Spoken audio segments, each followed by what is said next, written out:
ডাকলে উঠবো না, গেলাম না। চেতন থাকতে ভালো লাগে। এই যে মেও মেও, এই যে আপনার বাচ্চা উঠান, বাচ্চা উঠে যাবে, আপনার বাচ্চা উঠে যাবে।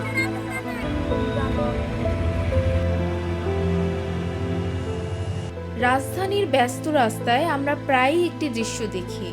মায়ের কোলে বা ফুটপাতে শুয়ে থাকা ছোট্ট শিশু গভীর ঘুমে অচেতন। পাশে দাঁড়িয়ে থাকা বাবা মা বা অভিভাবক ভিক্ষা করছেন। অনেকেই অবাক হয়ে প্রশ্ন করেন, এত শব্দ, এত ডাকা, তবুও শিশুটি জাগে না কেন? এখন ডাকলে উঠবো না, গেলাম না। উঠো না তো বাবা, এই বেটা, আব্বা, এই যে আব্বা, আব্বু। আরে বাবা, যখন যতন বাবা তখন তুলেন, অনেকক্ষণই ঘুমার, এখনই উঠবো। যেগুলা নিষ্ঠুর মাও সেগুলা ঘুমের বড়ি কিনা। চেতন থাকতে তুলন লাগে।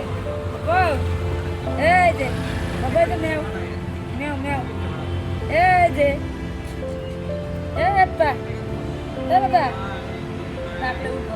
তবে আরও উদ্বেগজনক একটি বাস্তবতাও রয়েছে। বিভিন্ন মানবাধিকার সংস্থার প্রতিবেদন বলছে, কিছু অসাধু চক্র শিশুদের ইচ্ছাকৃতভাবে ঘুমের ওষুধ বা নেশাজাতীয় কিছু খাইয়ে অচেতন করে রাখে, যাতে তারা কাঁদে না বা নড়াচড়া না করে। এতে পথচারীদের সহানুভূতি বাড়ে এবং ভিক্ষা পাওয়া সহজ হয়।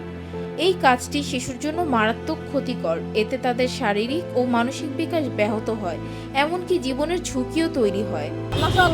আমি কি ঘুমের টুমের খাওয়াই দিব, খাবার ঠিক আছে, বাচ্চা সারাদিন ওইদিকে যা ওইদিকে যা, আমি অসহ্য হয়ে যাচ্ছি। আমাদের করণীয় কি? প্রথমত, সচেতন হওয়া জরুরি।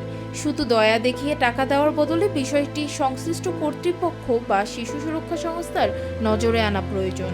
অনেকে ওষুধ খাওয়া ঘুম পাড়ায়, ঘুমের ওষুধ খাওয়া বলে রোজগার করে, মানুষের কাছে চাই বা টাকা পয়সা উপার্জন করে ওষুধ খাওয়ালে ঘুমাতে হয়।